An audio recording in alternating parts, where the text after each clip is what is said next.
Hi guys, welcome to my channel or welcome back. Feel free to subscribe if you're interested in any of these things right here. I need to get dressed. Well, I am dressed. I need to put my makeup on, I guess that's what I'm saying. I made some jalapeno poppers the other night and I got them on my skin and my skin is still like, it feels like it's burning from the inside out still. And I don't understand it. I love a good gray lipstick, but I can't find one that really complements my lip shape, which is very strange and peculiar. I've had multiple piercings on my lip, and I've also been anorexic, so my face is not very symmetrical, and that's fine. It's kind of annoying because I want to look like glamorous and beautiful and be what I think is adorable and cute, and yet I am highly aware of the differences in like sides of my face and stuff like that. You know what I mean? So it's just something that I've always been kind of aware of.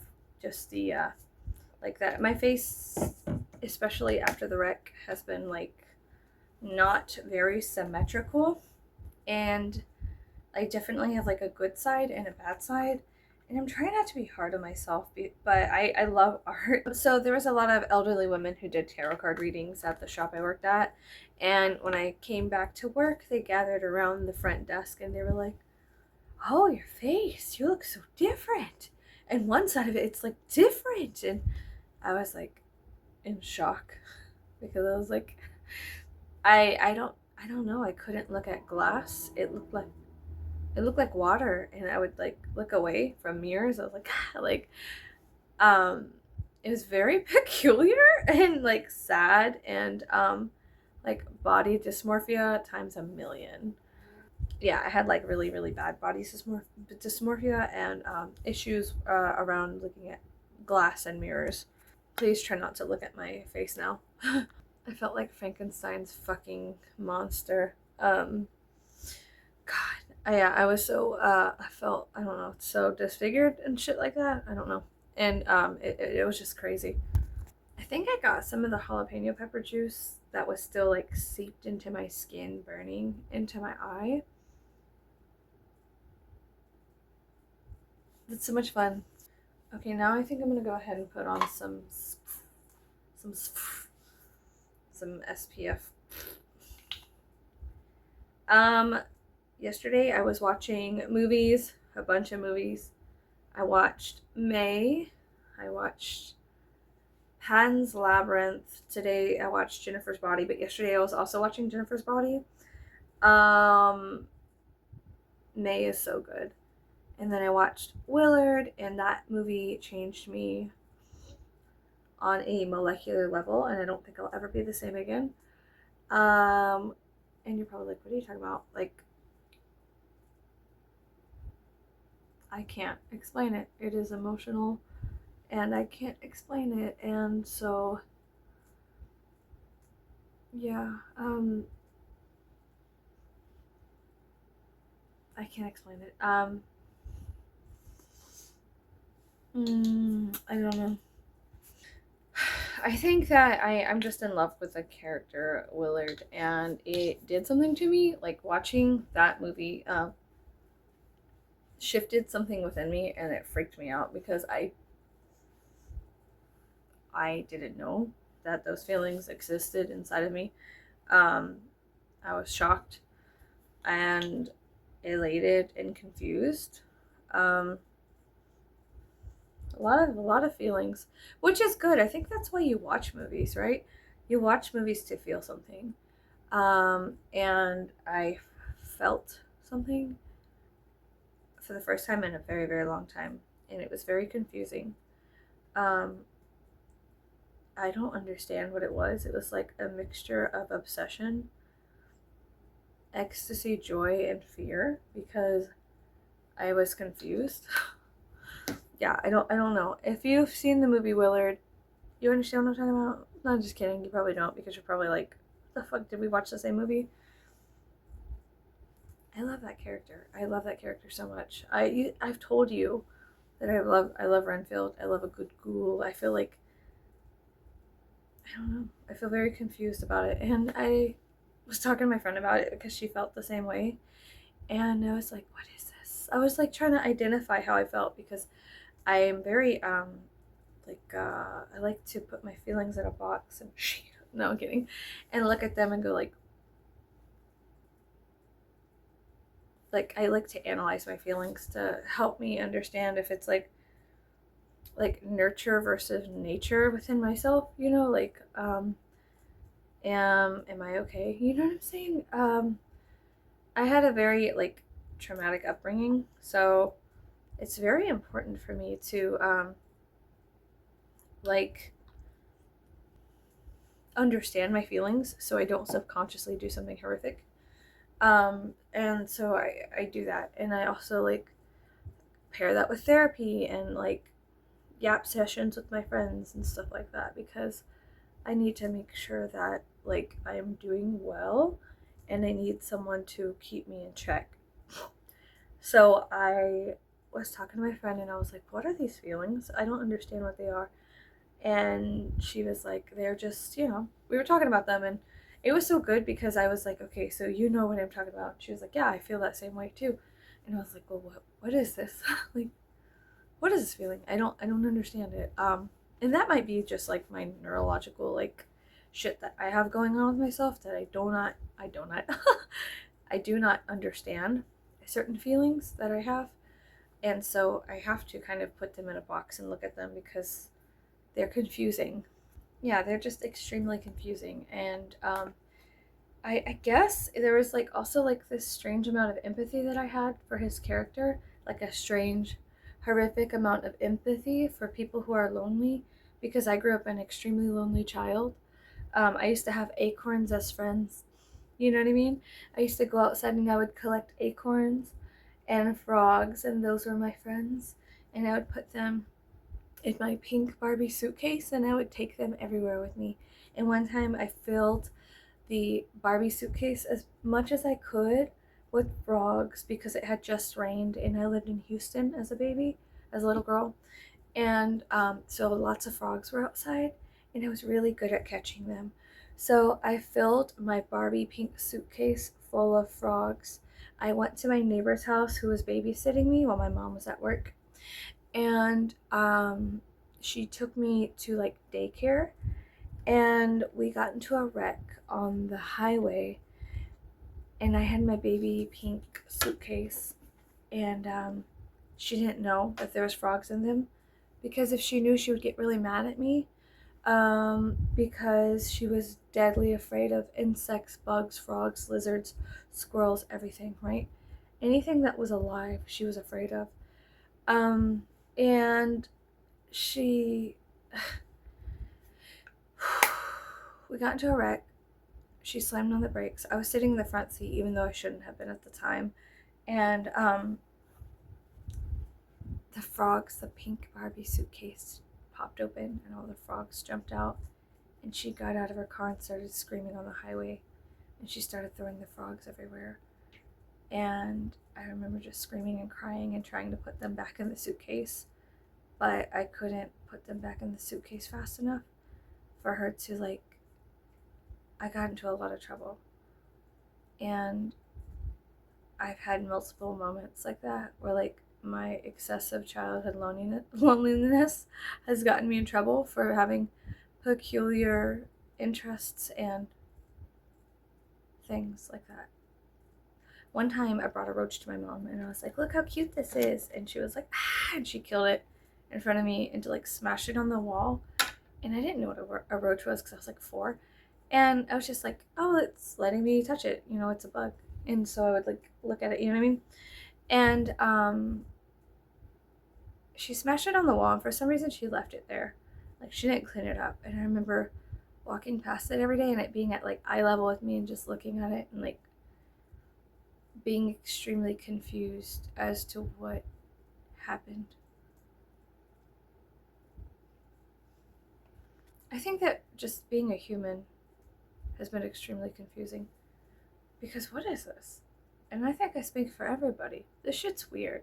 And really, it only benefits people who are extremely wealthy and know how to play the game, and I don't. I don't know how to play the game. And so I think that I cried when I watched Willard. I cried a lot because I cried when I watched May because it was like I don't know, their isolation and loneliness and codependency and like issues that they had surrounding their characters made me reflect on mine and like why I do certain things that I do. And even though as I got older, I started making friends and stuff and like understanding relationships, there's still, like I said, feelings that I have that are extremely conflicting and maybe perhaps controversial to what people around me feel. And so I feel very torn about talking about things with people because one, humans are scary, and two, there's a tendency to get misunderstood. And so I guess sometimes isolation and loneliness is better, but it does cause a lot of mental problems.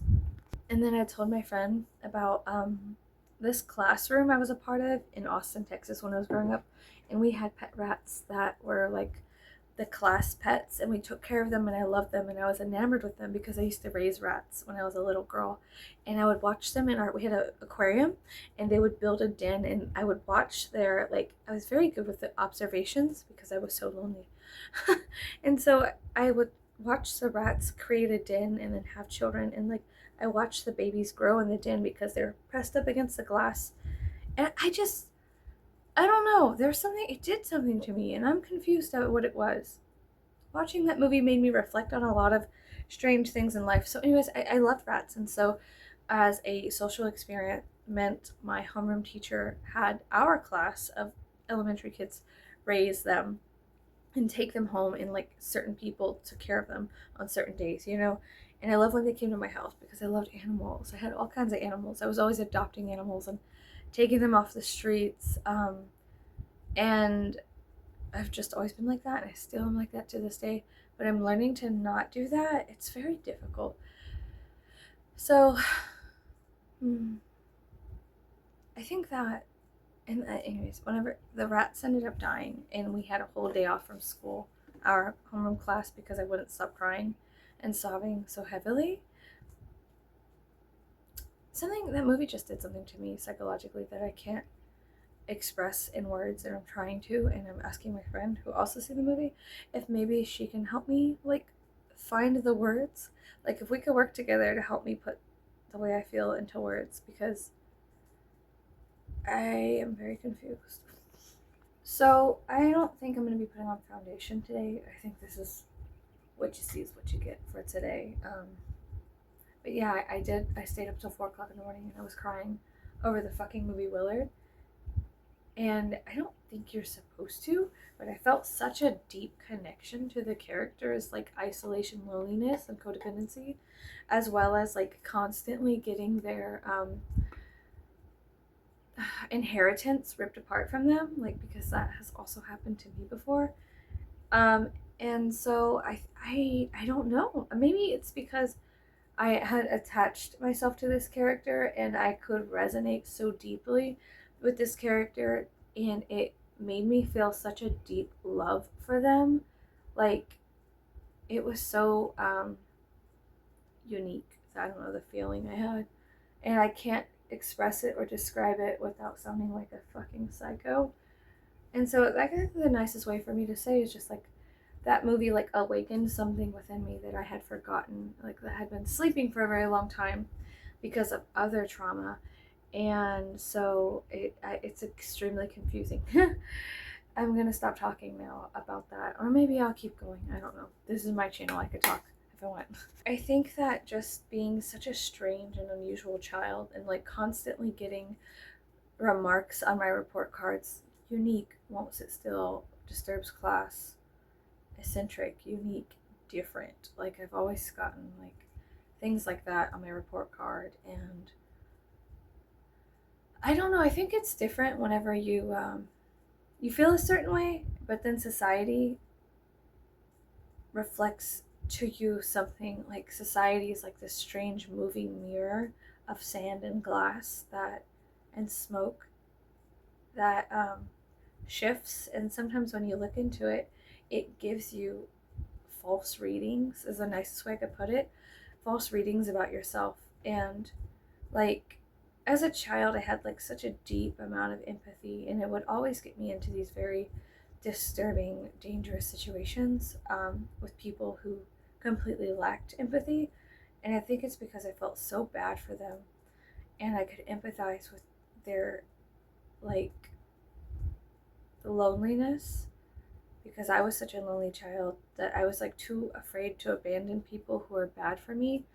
And because of that, I think this movie just made me like it like unlocked a lot of things that were in my subconscious for a very long time, and I didn't have words to put to them, and now I do. Not only do I have words, but I have feelings and memories. And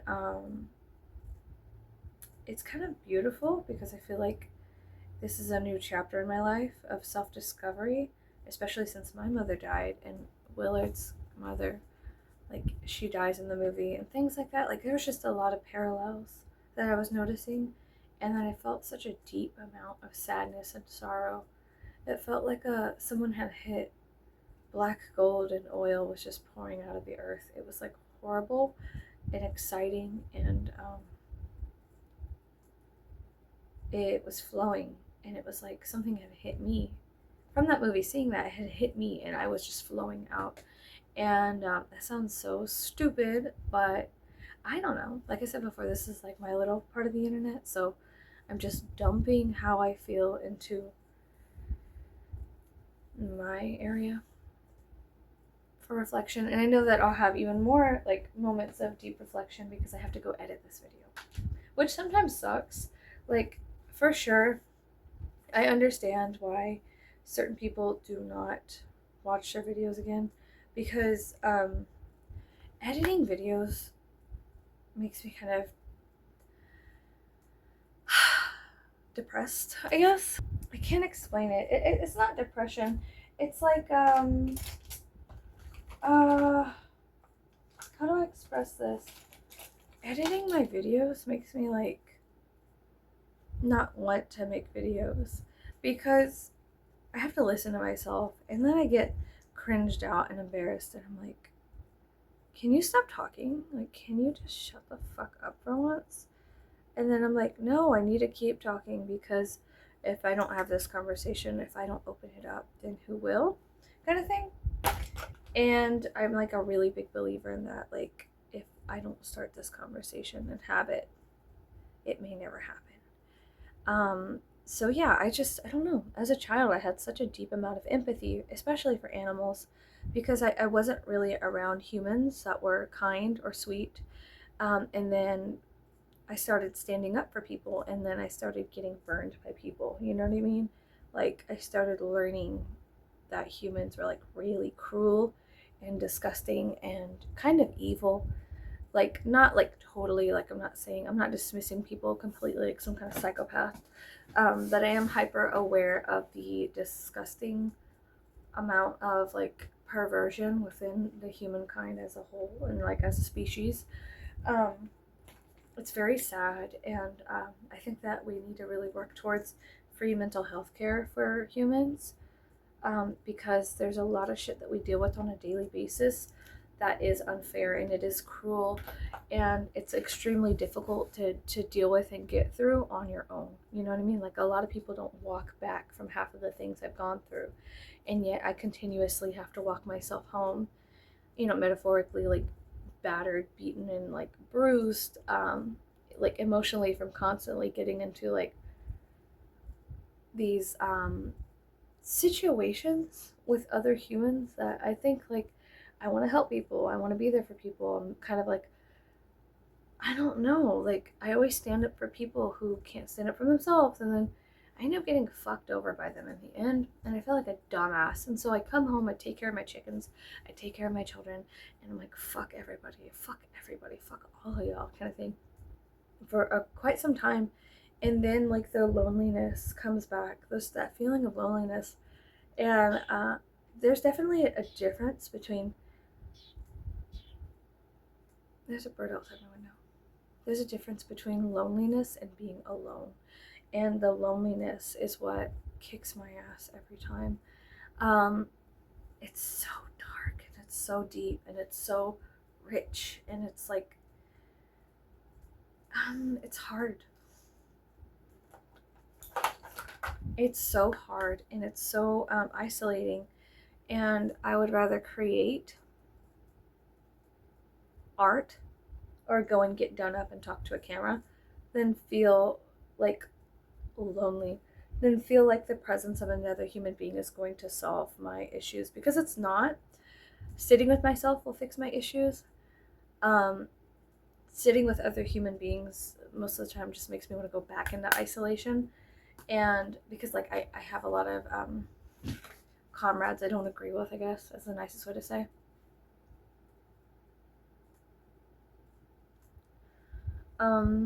But yeah, I think that I'm just learning in my 30s how to be okay with myself and to accept myself and to accept that loneliness is not like a bad thing.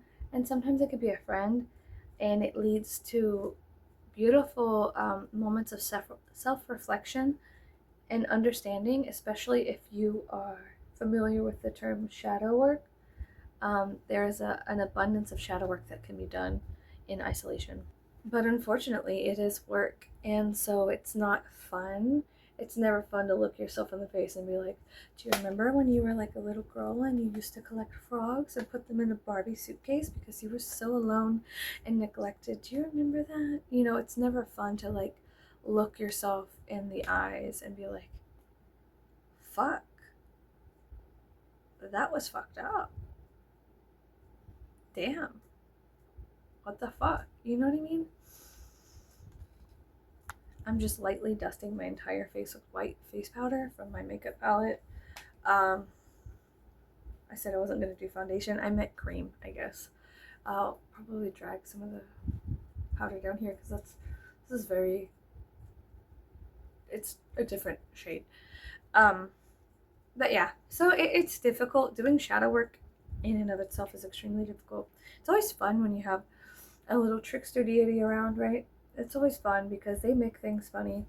They can make some of the most painful experiences divine and joyful and hilarious.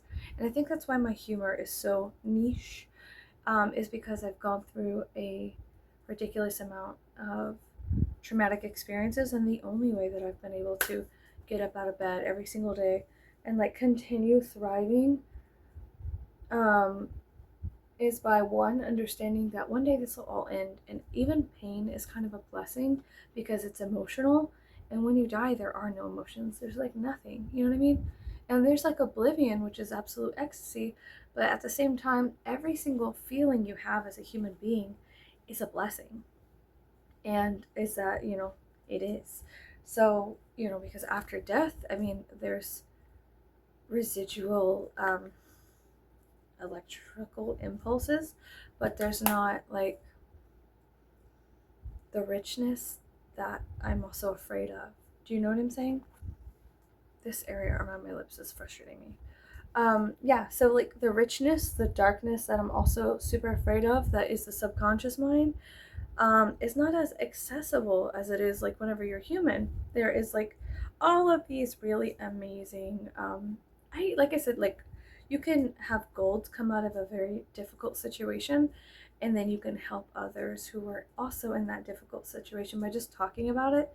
If you do the work yourself, if you do your own shadow work, and then like let's say you do a shadow work, you know, sesh, and then you go and publish that online on your journal or something like that, you can help a lot of people by just creating a community around sharing experiences and helping others not feel so psychotic. And sometimes I think that's why I like going on Reddit. When I have like a very specific problem, I'll ask Google, I'm like, hey, you know, and then like Reddit, somebody will have asked that question as well. And I'm like, I'm not alone. That's really cool. How neat is it that we have shared experiences?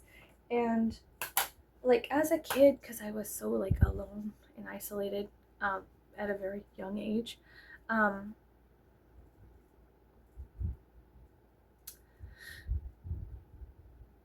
I felt like that was true. And as an adult, I can see that it's not true at all. You're not alone and you're never isolated. And no experience is unique, which is exceptionally frustrating for people who are creatives and people, like artists, because they're like, I feel these things and only I can feel them, right? But it's like not true, because truthfully, we all feel things, and there's like a base kit for human feelings, and it is varied, and there's like 8 billion different outcomes, but um, it's very similar as well. I call this look dead but delicious. I need to do some mascara, I think, and then I'll do eyeliner. Um, where's my mascara? I think I took it downstairs. I have to go to the store in a minute. I gotta pick up some medication, stuff like that. I ended up finding out that these girls around town. Sorry, I'm shifting from my subconscious obsession with Willard, um, that I'm bringing into conscious light, into talking about the horse shit that's going around in my tiny Texas town. So there's like a lot of girls down here that will like get obliterated at the bars because, I mean, in the same conversation, we're talking about loneliness and what that causes human beings to do, right? So some people are so lonely, that they'll go out to the bars, they get like they start drinking, they start cheating, they start, running their mouth, getting into fights, hoeing around, all this kind of shit, right? And it's girls and guys, but right now I'm talking about girls. So then they get in the car and they drive home, right? And they get like DWIs, driving while intoxicated, or DUIs, driving under the influence, and end up in jail or whatever. But those same women in my town, I will reach out to because I've been friends with them before, at least one time in my life. And my loneliness pains me. Like, I hate seeing a person in distress. I hate seeing a wounded animal screaming in a trap. I have to end the screaming somehow. I can hear it. It wakes me up at night. It keeps me up. It has me wandering the halls, trying to identify where the screaming is coming from, right? So, the empathy I have for people causes me to reach out to them, and I can see them and perceive them. And I think that that perception makes them feel targeted and scared because they don't want to do the work. So I reached out to a couple people and was like, hey, I have a really badass trauma specialist. I love her. I've worked with her. Some of my bestest friends have worked with her as well. And she's just amazing, an immaculate person with strong morals, good boundaries, and a fantastic head on her shoulder. I think it would do you well if you reached out to her. And she works with people based on your income, so it's affordable mental health care, right? Whenever you need it, for however long you need it. And she's honest with you. If you're doing well, she'll tell you, and she's like, I don't think we need to go any further. And that's what happened with me. She was like, honestly, it sounds like you're doing really well with your coping mechanisms, and you have a large amount of self awareness. And honestly, I don't think that, like, you know, and I know, and you know that I know, that now it's at the point where just paying me to be your friend. And I was like, why would you say that? Like, of course. And then I was like, no, I'd like to spend a couple more like sessions with you. And then it got to the point where I looked at myself and I did use my like high powered perception to observe myself, and I was like, I truly am only going to the therapist because I am in need of a mentor. Sorry, I need to take my medication. My alarm went off. I need a mentor who I can trust and who has a good head on their shoulders. And so, really, I'm just paying this woman, who's an absolute goddess, in my humble opinion, money every week so that way I could spend time with her and like pick her brain about certain things, and then also understand if my moral compass is correctly tuned or not. And when I got to that point, I was like, this is becoming a codependent relationship. She already told me that I was doing well and that it was okay for me to leave the nest, so to speak, after healing. And instead, I wrote, I told her, well, honestly, I would like to stay a little bit longer. And then it came to the point, like, I think a session after that, I was like, you're right. And I am just kind of like paying you weekly because I enjoy your company. And I'm like, am I a whore? Just kidding. Is this what prostitution is? I had to like really ask myself. I was like, in the large scheme of things, I'm paying a woman for her time. And that is, come on, honey, stop. Go write in your journal. Um, but I was honest with myself and I looked myself in the face and I was like, you are lonely, honey. You feel so alone and you feel so isolated. And that's why you keep going back to your therapist, even though she told you that you're doing fine and your coping mechanisms are a-okay. So it was like, fuck, she was right. But thank God, because it helped me release her in a good way, and that freed up her schedule so somebody else could go get help. So what I do is I will give her number, her email out to other people, even like her social media stuff. I'm like, hey, she's really good. She's fantastic. She's amazing. I love her. She got me through my mother dying. She got me through some really difficult situations. She got me through my mother-in-law dying 4 months later. Um, she's just a really good person, and she lets you know how it is, and she listens, and she also reaffirms that like you're not crazy, or like, she's just a fantastic trauma specialist. Sorry, all of this shit to say that I would give her number out to some of the girlies I used to be friends with because I want to see you successful. I want to see you doing well. I don't want to hear you all night long stepping in mouse traps and screaming your eyes out, right?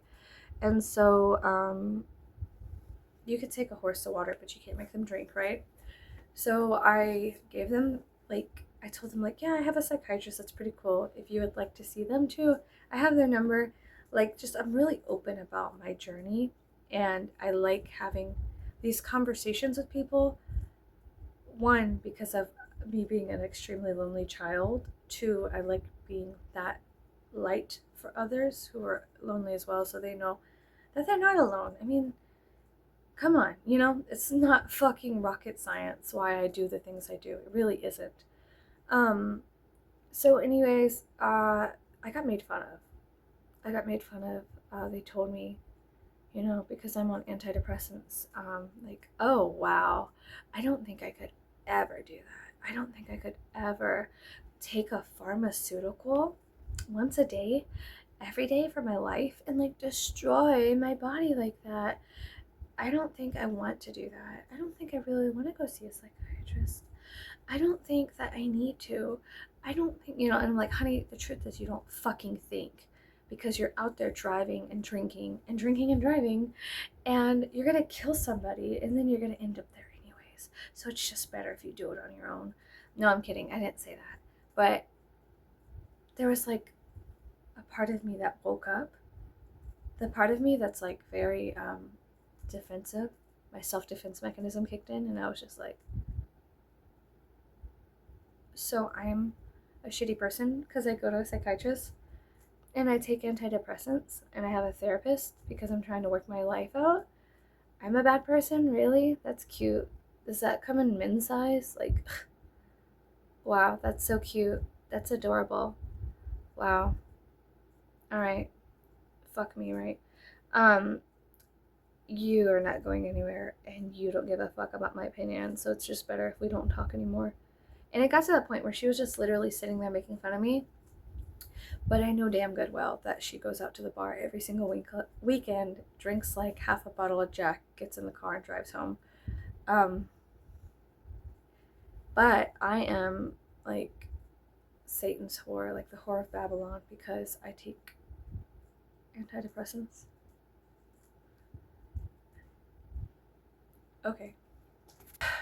So I make like content for people. It's a very niche amount of people like me, lonely children who are coping through excruciating pain and trauma and understand that they're really not alone, and that if you start talking about stuff and making jokes about things, then you could actually reach out and help others who are out there floating on tiny life rafts in the endless sea of depression and guilt and shame, and that they don't have to be depressed, guilty, and shameful because I'm here and I want you to be successful. So let's get help together, It got to the point where I was like offering my friend, who I thought was my friend at the time, offering this girl, I was like, hey, I'll pay for you to go to therapy if you need help. Like, I'll front you the money, like, no problem, because I want to see you happy and healthy and successful and not in jail or killing anybody, because like I said, I was in a wreck before, and somebody was like, I just don't want anyone to ever lose their life because the intense amount of loneliness overcomes them in a moment of like losing yourself in all of the emotions, you know what I mean, of drowning. So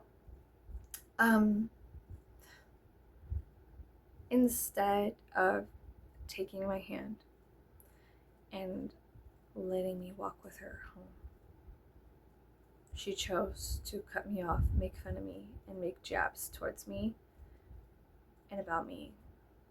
And that was probably the saddest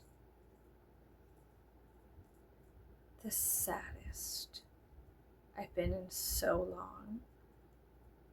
Seeing somebody refuse help, deny addiction, make fun of me for getting help, and then dive further down.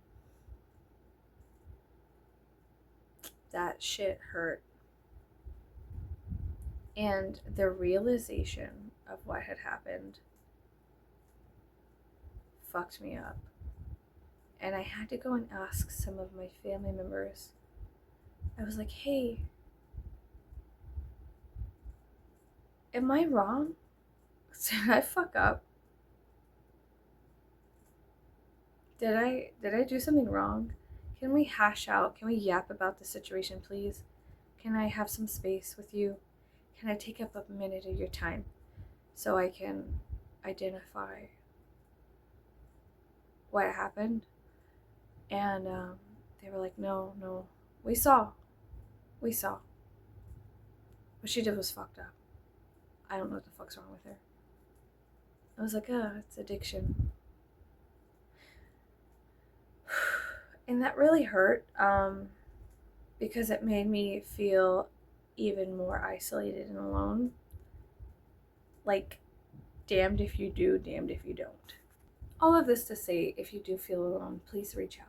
If you do feel isolated or sad or whatever, like, try your hardest to reach out, and do not give up hope, because it's there for you. It's there inside of you.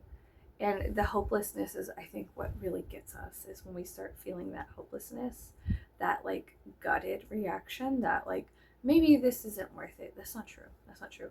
Because have you ever had a really good cup of coffee? Like a really fucking good cup of coffee. Have you ever smelled a really beautiful lotion? Have you ever taken a bite of a garlic breadstick that was just super salty and super buttery and oily? Have you ever seen a glorious steak come off of a grill, like charbroiled and covered in fat and juices? Have you ever seen